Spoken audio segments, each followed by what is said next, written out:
सभी को नमस्कार। कैसे हैं दोस्तों? उम्मीद करते हैं आप सभी अच्छे होंगे।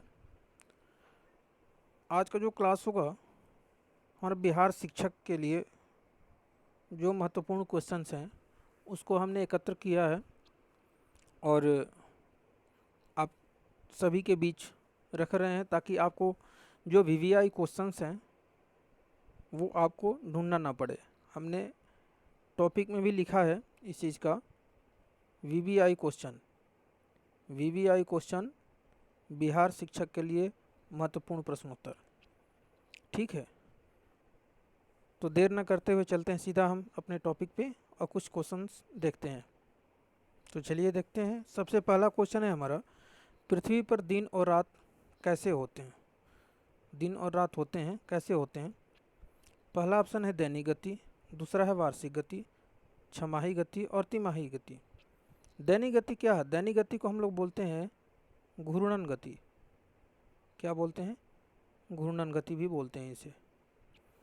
जब पृथ्वी अपने अक्ष पे, ये पृथ्वी हो गई, ये उसका अक्ष हो गया, अपने अक्ष पे जब ये एक चक्कर लगा लेती है पृथ्वी, ऐसा ही होता है ना मानचित्र आपने देखा होगा, जब वह अपने अक्ष पे एक चक्कर लगा लेगी तो उसे बोलते हैं हम दैनिक गति या घूर्णन गति। और यही पृथ्वी अगर सूर्य के चारों तरफ अगर ये एक चक्कर पूरा करती है तो इसको बोलते हैं वार्षिक गति। दैनिक गति से हमारा होता है दिन और रात। दैनिक गति से क्या होता है? दिन और रात। और वार्षिक गति से क्या होता है? मौसम परिवर्तन होता है। ठीक है, तो हमारा बेस्ट ऑप्शन क्या हो जाएगा? दैनिक गति। दिन और रात कैसे होते हैं? दैनिक गति के कारण। अगला क्वेश्चन देखते हैं।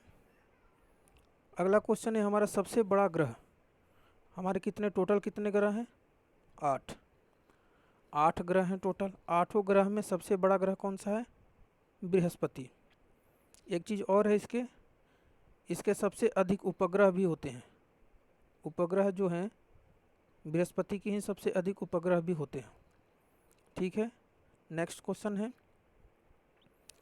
सबसे छोटा ग्रह, सौरमंडल का सबसे छोटा ग्रह कौन सा होता है? सौरमंडल का सबसे छोटा ग्रह बुध। कौन सा होता है? बुध। बुध का कोई उपग्रह नहीं होता है। उपग्रह जो है बुध का नहीं होता है। ठीक है, अगला क्वेश्चन देखते हैं। अगुलहास धारा किस महासागर में बनती है? अगुलहास धारा किस महासागर में बनती है? यह एक अगुलहास धारा क्या है? सबसे पहले चीज, एक सतही महासागरीय धारा है। सतही महासागरीय धारा है। क्या है? सतही महासागरीय धारा। महासागरीय धारा है। ठीक है, ये कहाँ बनता है?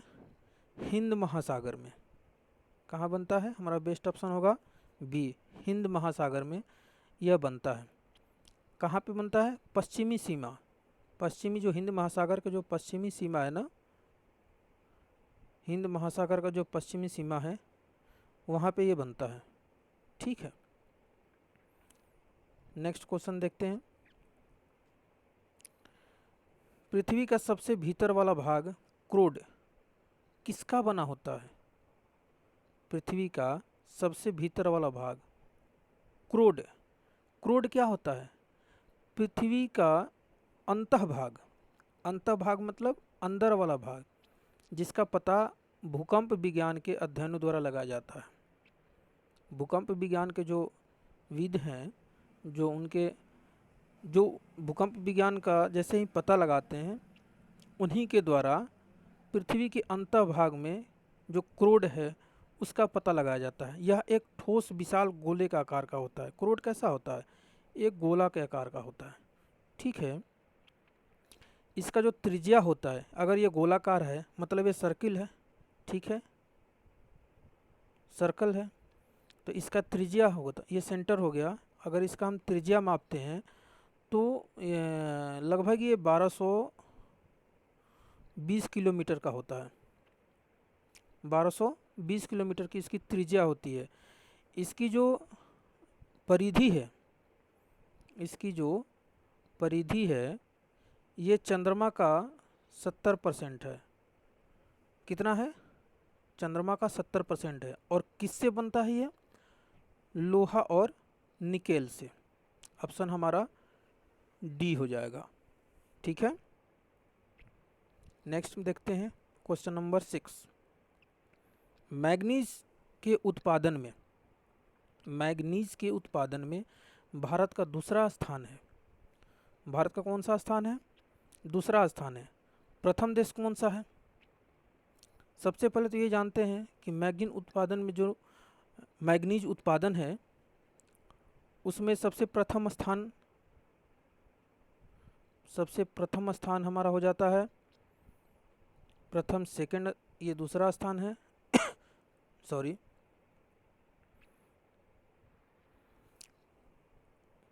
प्रथम स्थान में आता है हमारा रूसी संघ। कौन सा आता है? रूसी संघ। ठीक है, दूसरा स्थान दिया हुआ है भारत। तो हमारा बेस्ट ऑप्शन कौन सा हो जाएगा? ऑप्शन बी, रूसी संघ। मैग्नीज के उत्पादन में भारत का दूसरा स्थान है और प्रथम स्थान कौन सा है? रूसी संघ। नेक्स्ट क्वेश्चन देखते हैं। निम्नांकित में से कौन से देश कोयले का सबसे बड़ा उत्पादक है? कोयला का उत्पादक, सबसे पहली बात, विश्व में अगर पूछता है तो कोयला का सबसे बड़ा उत्पादक देश है अमेरिका। कौन सा है? अमेरिका। दूसरा पे आता है चीन और तीसरा पे आता है भारत। ठीक है, तो पूछ रहा है निम्नांकित में कौन सा देश कोयले का सबसे बड़ा उत्पादक है। जाहिर सी बात है, एक नंबर पे तो अमेरिका ही होगा। हमारा बेस्ट ऑप्शन हो जाएगा सी। ठीक है, अगर भारत में पूछता है भारत में सबसे अधिक किस राज्य में होता है, तो छत्तीसगढ़। कौन सा है? छत्तीसगढ़। कुछ समय पहले तक झारखंड था, कुछ समय पहले तक झारखंड था, जो कि अब छत्तीसगढ़ है। ठीक है, नेक्स्ट क्वेश्चन देखते हैं।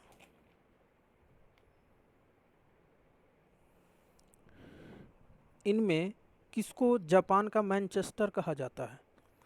सबसे पहले इसे मैनचेस्टर का मतलब क्या होता है? इंग्लैंड में एक शहर है, इंग्लैंड में एक सिटी है, इंग्लैंड की क्या है? एक सिटी है जिसका नाम है मैनचेस्टर। यहाँ पे जो सूती वस्त्र हैं, सूती वस्त्र या सूती का उद्योग यहाँ पे बहुत ज़्यादा होता है। ठीक है, सूती वस्त्र का उद्योग यहाँ पे बहुत ज़्यादा होता है, सूती वस्त्र का उद्योग यहाँ पे बहुत ज़्यादा होता है। तो जापान का मैनचेस्टर कौन सा है हमारा? ओसाका। अगर भारत का पूछता है तो अहमदाबाद। भारत का अगर पूछता है तो अहमदाबाद। ठीक है, नेक्स्ट क्वेश्चन देखते हैं। Question number 9। भारत के स्वतंत्रता संघर्ष के दौरान, भारत के स्वतंत्रता संघर्ष के दौरान डेक्कन एजुकेशनल सोसाइटी नामक संस्था की स्थापना किसने की थी? स्वतंत्रता के दौरान डेक्कन एजुकेशनल सोसाइटी नामक संस्था की स्थापना किसने की थी? बाल गंगाधर तिलक। हमारा ऑप्शन हो जाएगा सी। यह एक संगठन है। क्या है? संगठन है। डेक्कन एजुकेशनल सोसाइटी नामक एक संगठन है। ये कहाँ पे है? महाराष्ट्र में। महाराष्ट्र में है। महाराष्ट्र में कहाँ पे है? पुणे में। ठीक है, इसकी स्थापना हुई थी 1884 ईस्वी में। इसको दो लोगों ने किया था। पहला थे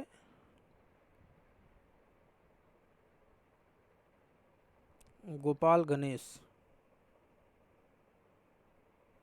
और दूसरे थे अपने बाल Gangadhar Tilak.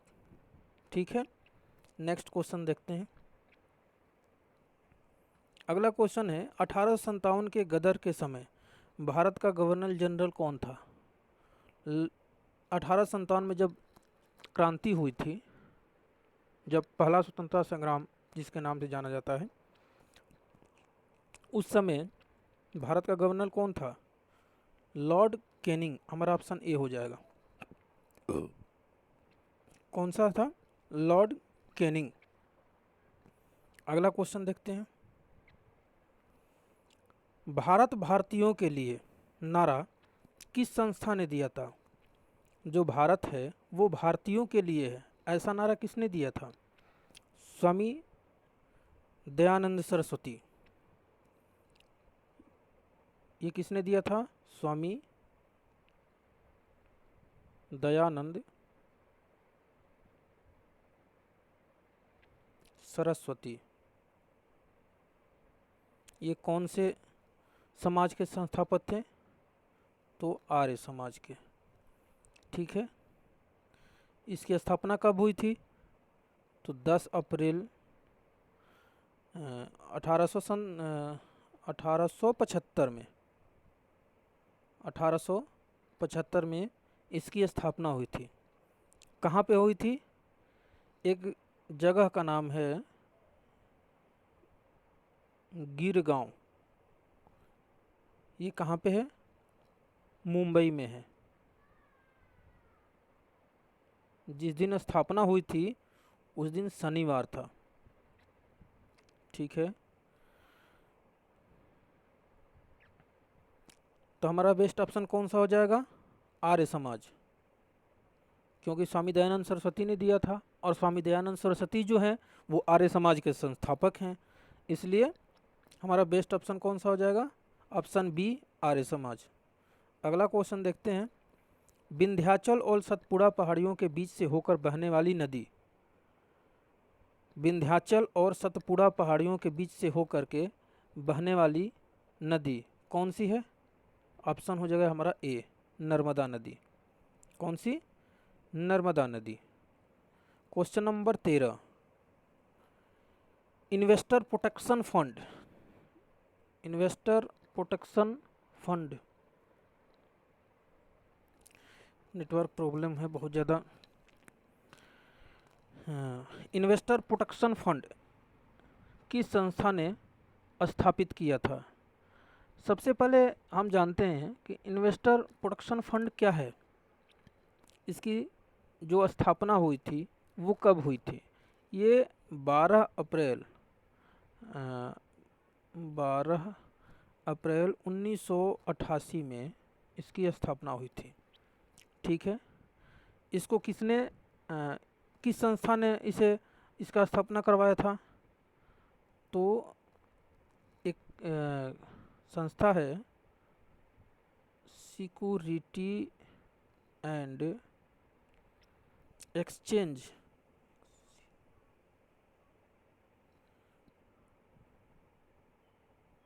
Board of India. Securities and security भी बोल सकते, सिक्योरिटीज़ बोल, security and exchange board of India ने इसका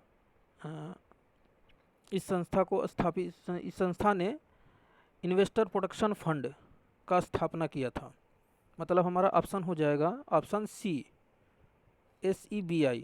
इसी का शॉर्ट फॉर्म दिया है इसने, SEBI जो है। अभी इसके जो अध्यक्ष हैं ना, फिलहाल में अध्यक्ष हैं अजय त्यागी, अजय त्यागी अभी इसके अध्यक्ष हैं। इसका मुख्यालय जो है वो मुंबई में है। इसका मुख्यालय जो है मुंबई में है। मुंबई में एक बांद्रा जगह है, बांद्रा में, वहाँ पे कुर्ला कॉम्प्लेक्स है, कुर्ला कॉम्प्लेक्स, कुर्ला कॉम्प्लेक्स है। वहीं पे एक पटना कुर्ला जो गाड़ी आती है ना, कुर्ला, तो कुर्ला कॉम्प्लेक्स में इसका इन्वेस्टर प्रोटेक्शन फंड का जो संस्था है वो उसने यहाँ पे स्थापित कराया है। नेक्स्ट क्वेश्चन देखते हैं। कुंडापुर एवं करवार कक्ष, कुंडापुर एवं करवार कक्ष वनस्पति स्थान कहाँ स्थित है? हमारा ऑप्शन हो जाएगा बी, कर्नाटक राज्य में। कर्नाटक राज्य में यह बंदरगाह, एक तरीके का बंदरगाह है, ठीक है, एक स्वाभाविक बंदरगाह भी है। करवार, करवार जो है ना, करवार, करवार इसको स्वाभाविक बंदरगाह भी बोलते हैं। स्वाभाविक बंदरगाह, स्वाभाविक बंदरगाह के नाम से भी इसे जाना जाता है। यहाँ पे लकड़ी का पेड़ है या झाड़ी होता है जो समुद्र के किनारे खारे पानी में पाया जाता है। लकड़ी का पेड़ है, लकड़ी का पेड़ या झाड़ी बोल सकते हैं, ये खारे पानी में पाया जाता है। इसी को कुंडापुर करवार कक्ष वनस्पति के नाम से जाना जाता है। अगला क्वेश्चन देखते हैं। भारत की प्रथम बहुउद्देशीय परियोजना किस नदी पर बनाई गई थी? नदी और घाटी पर, किसी भी नदी पर या घाटियों पर बड़े बांध बना करके और ऊर्जा के लिए, जैसे विद्युत ऊर्जा हो गई, सिंचाई हो गई, या पर्यटक स्थल की सुविधा प्राप्त करने के लिए परियोजना बनाई जाती है। तो बहुउद्देशीय परियोजना जो है ये सबसे पहले ये 7 जुलाई 1948 को फर्स्ट में बनाई गई थी। ये सबसे पहली बहुउद्देशीय योजना हमारी है कौन सी, किस नदी पे बनाई गई थी? दामोदर नदी पे। इसको बनाने से हमें क्या क्या फ़ायदा होता है? पहला तो जो जल है इसका भंडारण कर सकते हैं, ठीक है। इसके बाद विद्युत उत्पादन कर सकते हैं, विद्युत उत्पादन कर सकते हैं। और क्या कर सकते हैं? बाढ़ को रोकने में, बाढ़ को रोका जा सकता है। और क्या हो सकता है? अगर पानी इकट्ठा करेंगे तो हाँ, तो मत्स्य भी हो जाएगा, मत्स्य पालन, ठीक है। ये सभी सुविधाएं इस परियोजना से मिलती है। किसी भी नदी और घाटी पे हम पानी को इकट्ठा करते हैं और एक बांध बना करके, और ये सभी सुविधाएं, सारी सुविधाएं हम ले सकते हैं। अगला क्वेश्चन देखते हैं, क्वेश्चन नंबर 16। भारत में प्रथम स्थापित परमाणु संयंत्र, एटॉमिक प्लांट कौन सा है? ये एटॉमिक प्लांट कौन सा है हमारा? सबसे पहले बना था तारापुर परमाणु। कौन सा? हमारा ऑप्शन हो जाएगा ए, तारापुर परमाणु। कहाँ पे है ये? पालघर में, पालघर में। इसको बोलते हैं TAPS, मतलब Tarapur atomic power station. Tarapur atomic power station के नाम से भी इसे जाना जाता है, ठीक है। अगला क्वेश्चन, तो कोई भी क्वेश्चन हो, जब उसको बेसिक तरीके से वो कब हुआ, कैसे हुआ, उससे क्या फ़ायदा होता है, ये सारी चीज़ें अगर हम जानेंगे तो सबसे बड़ी चीज़ होती है हम उसको भूलेंगे नहीं, ठीक है। अगला क्वेश्चन हमारा 70 नंबर है। यूनाइटेड किंगडम यूके में शामिल। यूके क्या है? यूके एक संवैधानिक, राजशाही और एकात्मक राज्य है। यूके जो है, यूनाइटेड किंगडम इसको बोलते हैं, मतलब कि एकात्मक राज्य है। इसमें 4 देश आते हैं, ठीक है। पहला हो गया उत्तरी आयरलैंड, ठीक है। दूसरा हो गया स्कॉटलैंड,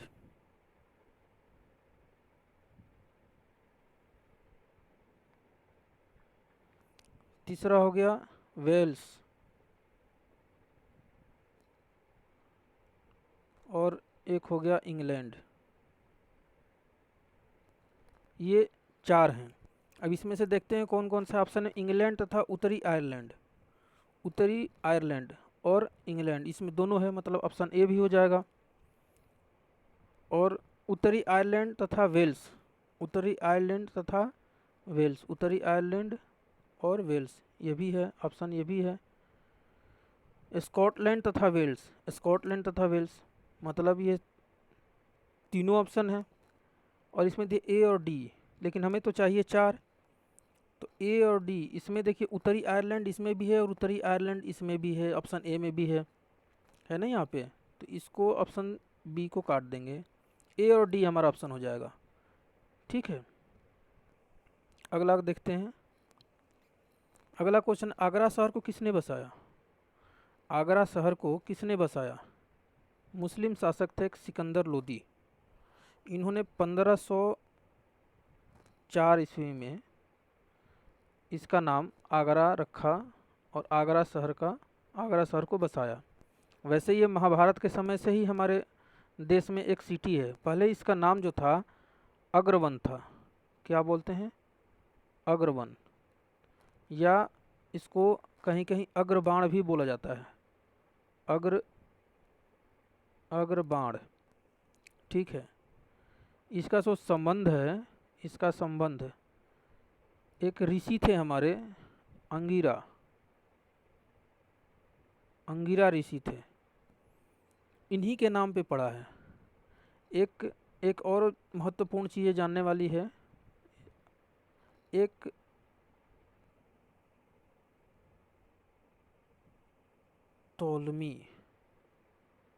टोलमी नामक पहला व्यक्ति जिसने इसे अग्रवन को पहली बार उसने आगरा बोला, उसको अग्रवन ना बोल करके आगरा बोला था, और उसी समय से इसका नाम जो है ये आगरा पड़ गया। ठीक है, और किसने बसाया था? सिकंदर लोदी, दिल्ली का एक शासक था सिकंदर लोदी, जिसने इसे आगरा शहर को बसाया था। ये श्रेय सिकंदर लोदी को जाता है। नेक्स्ट क्वेश्चन देखते हैं, क्वेश्चन नंबर 19। राष्ट्रीय प्रतीक के निचले भाग में उत्कीर्णित शब्द सत्यमेव जयते किस संदर्भ से लिए गए हैं? इसका ऑप्शन हमारा हो जाएगा सी, मुद्गोपनिषद। ऑप्शन क्या हो जाएगा? मुद्गोपनिषद। क्वेश्चन नंबर 20, अशोक के शिलालेखों की लिपि क्या है? तो सभी जानते हैं, फिर भी ऑप्शन बी हो जाएगा हमारा, ब्राह्मी लिपि। बिहू निम्नलिखित में से किसका लोकप्रिय उत्सव है? बिहू कहाँ मनाया जाता है? असम में। ठीक है, नेक्स्ट क्वेश्चन है, विवेकानंद रॉक मेमोरियल कहाँ स्थित है? विवेकानंद रॉक मेमोरियल कहाँ स्थित है? ये है हमारा ए बी सी। एक ऑप्शन छूट गया इसमें हमको लगता है, क्योंकि इसमें तो अंडमान निकोबार में तो है नहीं, लक्षद्वीप केरल ये भी नहीं है।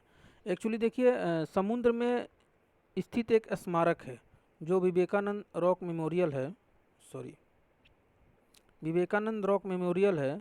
ये एक स्मारक है, ये समुद्र में स्थित है, समुद्र में स्थित एक स्मारक है। ये बहुत प्रसिद्ध पर्यटक स्थल भी है, और ये जो है तमिलनाडु में बनाया गया है। कहाँ पे है? ऑप्शन यहाँ डी पे लिख लीजिए, तमिलनाडु, तमिलनाडु, ये ऑप्शन हो जाएगा हमारा। ठीक है, तमिलनाडु। ये एक चीज़ इसमें और जान लीजिए कि भूमि तट से इसकी जो 400 मीटर अंदर समुद्र में स्थित है। 400 मीटर अंदर जहाँ पे ये बना हुआ है, वहाँ पे दो चट्टानें हैं, जिस पे एक चट्टान पे विवेकानंद का स्मारक बना हुआ है, जिसे विवेकानंद रॉक मेमोरियल कहा जाता है। ठीक है। Next question number 23, Mahatma Gandhi को राष्ट्रपिता के रूप में उल्लेख सबसे पहले किसने किया था? तो हमारा ऑप्शन ए हो जाएगा सुभाष चंद्र बोस।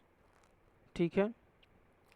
क्वेश्चन नंबर 24, प्रथम गोलमेज सम्मेलन कहाँ हुआ था? प्रथम गोलमेज सम्मेलन लंदन में हुआ था। ठीक है। नेक्स्ट क्वेश्चन, देश का लौह पुरुष, लौह पुरुष नहीं लौह पुरुष, लौह पुरुष के नाम से किसे जाना जाता है? सरदार पटेल को। ठीक है। ऑप्शन हमारा ए हो गया। अगला क्वेश्चन है, महात्मा गांधी जी को अधनंगा फकीर किसने कहा था? अधनंगा फकीर के नाम से ये 1920 ईस्वी में 1920 ईस्वी में जब लंदन गए थे, कहाँ गए थे? लंदन। तो ब्रिटेन का जो पीएम था, ब्रिटेन का जो पीएम था, प्रधानमंत्री, विंस्टन चर्चिल उसका नाम था।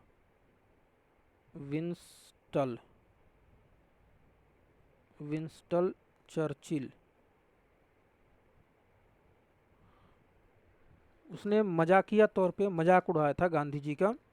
उन्होंने बोला था वो अपना खादी के कपड़ा पहने थे, क्योंकि उन्होंने विदेशी कपड़ों का बहिष्कार किया था, स्वदेशी लाने के लिए प्रचार प्रसार कर रहे थे। तो उन्होंने खादी कपड़ा पहना था, तो मजाक उड़ाया था और बोला था ये अधनंगा फकीर है। तो हमारा ऑप्शन कौन सा हो जाएगा? ऑप्शन सी, चर्चिल। चर्चिल लिखा हुआ है, इसका पूरा नाम है विंस्टन चर्चिल। ठीक है। अगला क्वेश्चन देखते हैं, क्वेश्चन नंबर 27, महात्मा गांधी निम्नलिखित में से किनसे अधिक प्रभावित थे? महात्मा गांधी किससे अधिक प्रभावित थे? Bernard Shaw, Leo Tolstoy, Karl Marx, इनमें से कोई नहीं। 19वीं सदी में 19वीं सदी में एक मशहूर लेखक हुआ करते थे जिनका नाम था लियो टॉल्स्टॉय। Leo Tolstoy. ठीक है। ये रूस के रहने वाले थे। कहाँ के रहने वाले थे? रूस के रहने वाले थे। ये श्रीमान जी 1855 ईस्वी में फौज में, रूस के जो सेना है वहाँ पे भर्ती हो गए, लेकिन अगले 1 साल बाद, 1 वर्ष बाद ही सेना को छोड़ दिए और अपना लेखक का काम करने लगे। ठीक है। ये एक पहले ऐसे व्यक्ति हैं जो 1901, 1902, 1909 3 बार इनको नामित किया गया था शांति नोबेल पुरस्कार के लिए, लेकिन एक ये बहुत बड़ा विवाद है कि उनको कभी ये मिला नहीं। ठीक है। चलिए आगे बढ़ते हैं। महात्मा गांधी का जन्म कब हुआ था?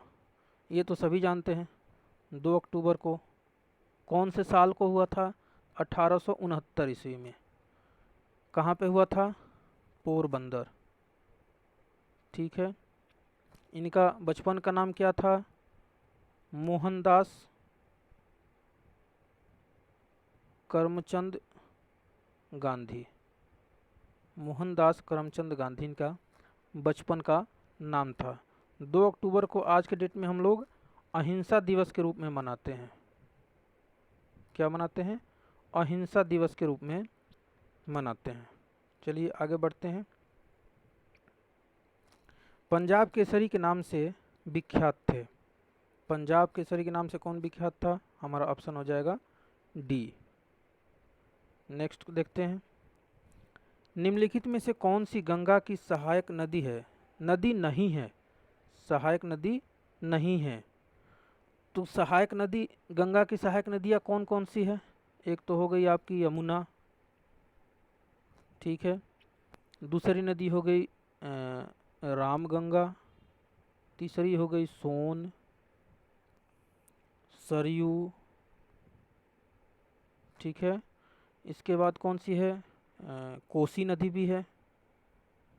कोसी नदी भी गंगा की सहायक नदी है। फिर से एक और नदी है गंडक। ये सभी नदियाँ क्या है,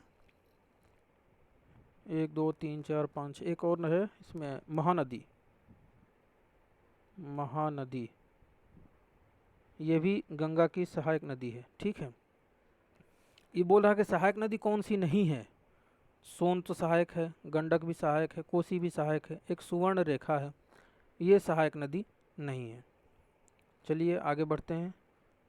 अगला क्वेश्चन है, किस राज्य की सीमा चीन से जुड़ी हुई है। ये तो सभी को पता है, चीन से जुड़ी हुई है अरुणाचल प्रदेश। अरुणाचल प्रदेश की जो सीमा है वो बिल्कुल चीन से जुड़ी हुई सीमा है। अगला क्वेश्चन, कितने वर्ष के पश्चात राष्ट्रीय जनगणना होती है। राष्ट्रीय जो जनगणना है वो 10 साल के बाद होती है, हर 10 साल। अभी जो हमारा जनगणना है वो 16वीं जनगणना है, 16वीं जनगणना है 2021, लेकिन कोविड की वजह से इसको रोक दिया गया था और 2023 तक इसको स्थगित किया गया है। 2023 तक ये जनगणना नहीं हो सकती है, 2023 के बाद फिर इसकी जनगणना होगी। अभी जनगणना के अनुसार जो है भारत जो है हमारा कौन सा स्थान पे है, दूसरा स्थान पे है। ठीक है, चलिए आगे बढ़ते हैं। क्वेश्चन नंबर 33 काजीरंगा राष्ट्रीय पार्क कहाँ है। काजीरंगा जो राष्ट्रीय पार्क है वो कहाँ पे है। सॉरी, काजीरंगा राष्ट्रीय पार्क जो है ये सींग वाले जो गेंडे हैं ना, सींग वाले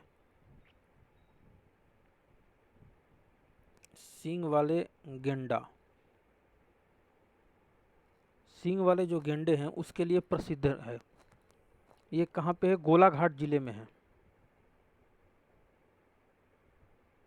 गोलाघाट जिले में है। गोलाघाट जिला कौन से राज्य में पड़ता है, असम में। ठीक है, तो हमारा बेस्ट ऑप्शन हो जाएगा ऑप्शन सी, असम में।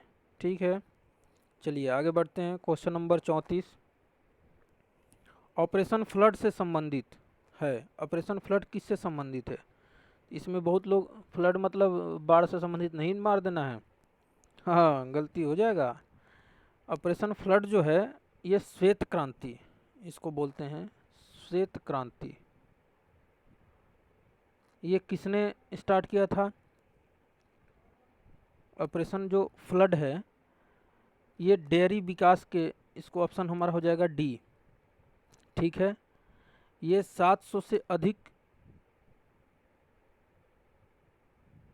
700 से अधिक नगरों, शहरों, गांव के उपभोक्ताओं को जोड़ता है। ठीक है, ये डेयरी विकास के लिए इसके इनको ऑपरेशन फ्लड को जाना जाता है। ठीक है, आगे बढ़ते हैं, इसका डिटेल में भी आपको बताएंगे। धान की खेती के लिए उत्तम मिट्टी कौन सी है। ये तो धान की खेती वाले सभी को पता होगी, दोमट मिट्टी होती है। दोमट मिट्टी का मतलब समझते हैं, दो तरह की मिट्टी, दोमट मिट्टी सबसे उपयोगी होती है। अगला क्वेश्चन, कौन से भारतीय शहर हेवी इलेक्ट्रिकल से संबंधित है। हेवी इलेक्ट्रिकल से संबंधित, हेवी इलेक्ट्रिक से संबंधित कौन सा है। यहाँ पे हेवी इलेक्ट्रिक जो स्थापित किया गया किस शहर में है। हेवी इलेक्ट्रिक किस शहर में है, ये ऑप्शन हो जाएगा हमारा सी, भोपाल में। अब आ गया फिर वही फ्लड वाला। हरित क्रांति का श्रेय जिस सुविख्यात कृषि औद्योगिक विज्ञ को जाता है उसका नाम। पहले जानते हैं कि हरित क्रांति क्या है, इसी को बोलते हैं श्वेत क्रांति। ठीक है, इसी को बोलते हैं श्वेत क्रांति। श्वेत क्रांति के जनक जो हैं अमूल दूध, जानते हैं अमूल दूध के संस्थापक, अमूल दूध के जो संस्थापक हैं डॉक्टर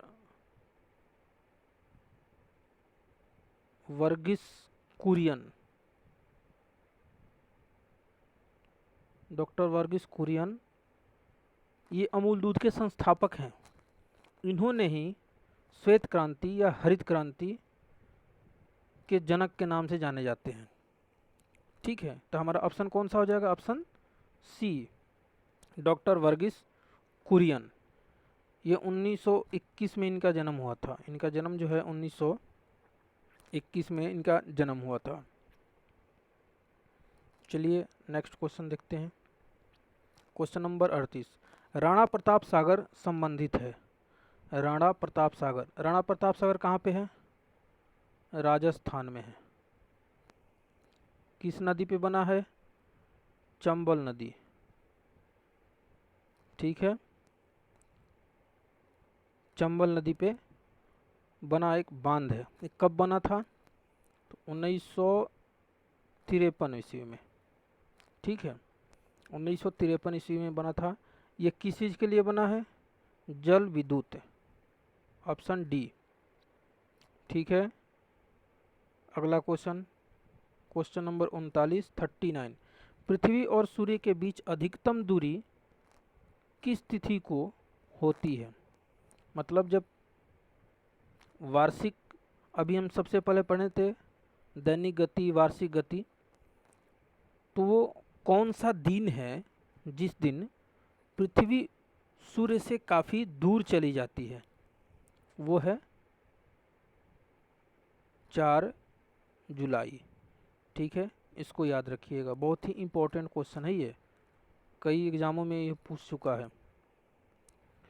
भारत के राज्य चिन्ह में प्रयुक्त होने वाले शब्द सत्यमेव जयते किस उपनिषद से लिए गए हैं? अभी हमने पढ़ा था, याद होगा आपको, मुंडक उपनिषद। कौन से? मुंडक उपनिषद से। ठीक है, गायत्री मंत्र, ये भी बहुत से एग्जाम में पूछ चुका है। गायत्री मंत्र किस पुस्तक से लिया गया है? तो ऋग्वेद। किससे लिया गया था? ऋग्वेद से लिया गया है। ऑप्शन हमारा हो जाएगा ए। क्वेश्चन नंबर 42 देखते हैं। हिंदी किस लिपि में लिखी जाती है? ये तो सबको पता है, फिर भी देवनागरी। कौन सी लिपि में? देवनागरी लिपि में। अभी क्वेश्चन है अगला हमारा 43 नंबर, ब्राह्मी लिपि को किसने स्पष्ट किया था? ब्राह्मी लिपि जो है उसको किसने स्पष्ट किया था? James Prinsep. किसने किया था? जेम्स प्रिंसेप ने। ऑप्शन हमारा हो जाएगा ए। अगला क्वेश्चन है, राष्ट्रीय विज्ञान दिवस किस दिन मनाया जाता है? राष्ट्रीय विज्ञान दिवस किस दिन मनाया जाता है? ऑप्शन डी, सी, 28 फरवरी को। ऑप्शन सी हो जाएगा 28 फरवरी को। लास्ट क्वेश्चन है हमारा, राष्ट्रीय खेल दिवस कब मनाया जाता है? राष्ट्रीय खेल दिवस कब मनाया जाता है? 29 अगस्त। Option B. ठीक है, तो ये हो गए 45 बहुत ही महत्वपूर्ण क्वेश्चन। फिर हम क्वेश्चन नंबर 46 से 46 नंबर क्वेश्चन से आपको देंगे। लगभग आपको 1000 क्वेश्चन दिया जाएगा। डेली 45 से 50 क्वेश्चन आपको पढ़ाएंगे, आपको याद कराएंगे, और इसी तरीके से याद कराएंगे जैसे कि आपको जल्दी से जल्दी याद हो जाए। किसी भी क्वेश्चन को सबसे पहले, कोई भी क्वेश्चन है ना, क्वेश्चन उसका बेस जानिए, ये कब हुआ, कैसे हुआ, किसने किया, क्या किया। तो ये चीज़ें हम जब हमें पता हो जाएगी ना कि उसका बेस क्या है, तो कुछ ना कुछ तो उसमें से याद रहेगा। अगर सिर्फ ऑप्शन राष्ट्रीय खेल दिवस कब मनाया जाता है? 29 अगस्त को मनाया जाता है, ऐसे क्वेश्चन जो है तो उसको तो याद रखना पड़ेगा। दिवस हो गया, त्यौहार हो गया, वो तो याद रखना पड़ेगा। लेकिन बाकी जो क्वेश्चन है तो उसके लिए हम बिल्कुल डिटेल में उसको जानेंगे, और डिटेल में जब पढ़ाई करेंगे उसको। अब राणा प्रताप सागर है, राणा प्रताप सागर संबंधित है, क्वेश्चन मान लीजिए दे दिया, तो हमें ये पता होना चाहिए। राणा प्रताप सागर बता दिया यार, ये तो राजस्थान में है। चंबल नदी पे 1953 ईस्वी में बना था, इसमें विद्युत बनाया जाता है। ठीक है, तो ऐसे ये सब चीज़ें इसमें मान लो विद्युत बनाया जाता था। ये सब चीज़ जैसे एक ही क्वेश्चन के 4-5 पॉइंट हमें याद रहेंगे ना, तो हमें याद करने में आसानी होगी। ठीक है, तो मिलते हैं आपसे फिर नेक्स्ट वीडियो में। तब तक के लिए शुभ रात्रि, बहुत बहुत धन्यवाद, बेस्ट ऑफ लक।